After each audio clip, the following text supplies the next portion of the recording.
religion, psychology, philosophy, science.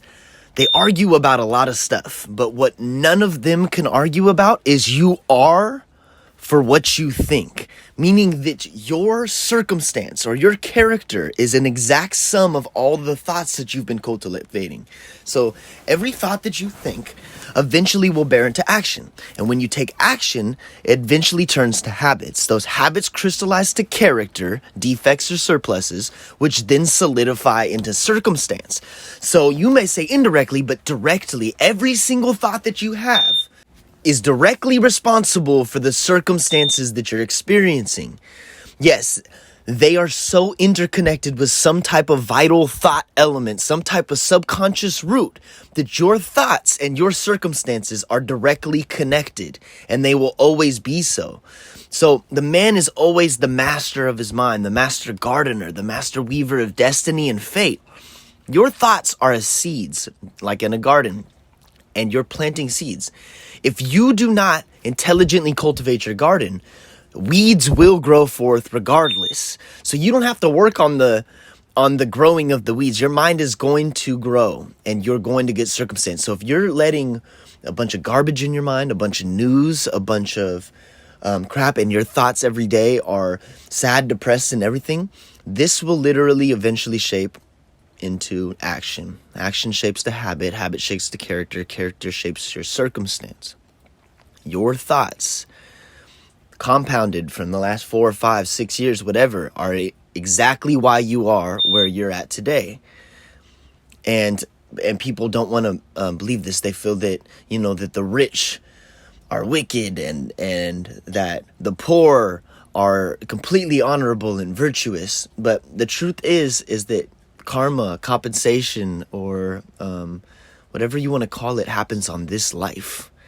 So every single character defect, single action, every thought, every single thing you do matters in shaping your life. There's 2 ways of looking at things. The nihilist approach, we're just a floating rock in a meat suit and there's nothing really going on, and there's no purpose to life. People think that they're looking at things logically when they look this way, when in fact, they're really just lazy. That means you're exempt from responsibility.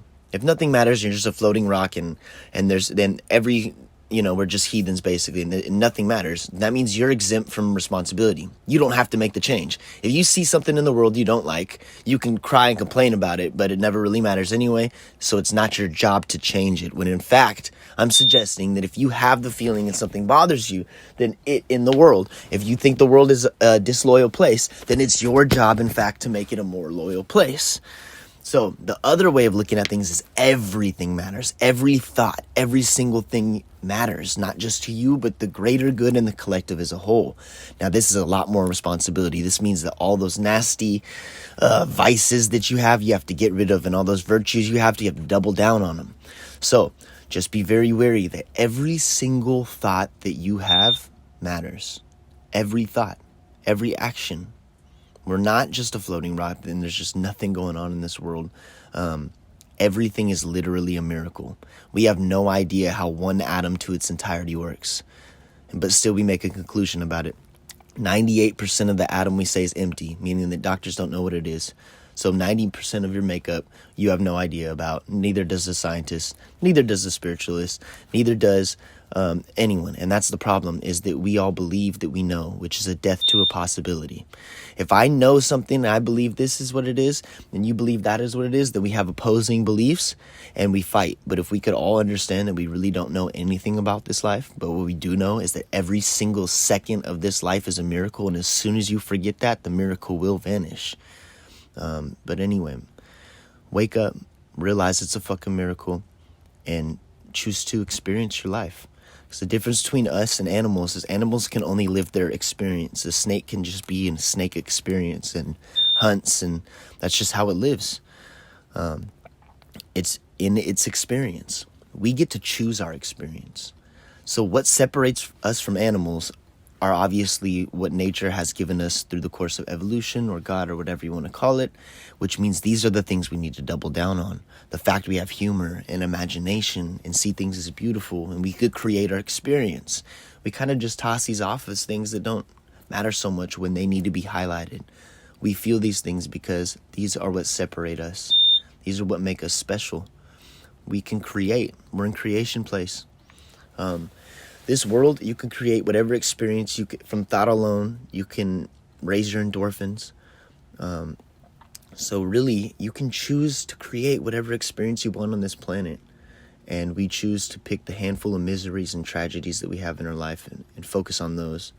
I just want everyone to make their dreams a reality and just believe in themselves that they can really do it. And the first step of that is seeing that all your thoughts matter. Every single one of them. So that way you can start monitoring your thoughts. Because if you don't believe every thought matters, then you don't really care to monitor every single thought or care to find out what the subconscious mind is doing amongst the conscious mind.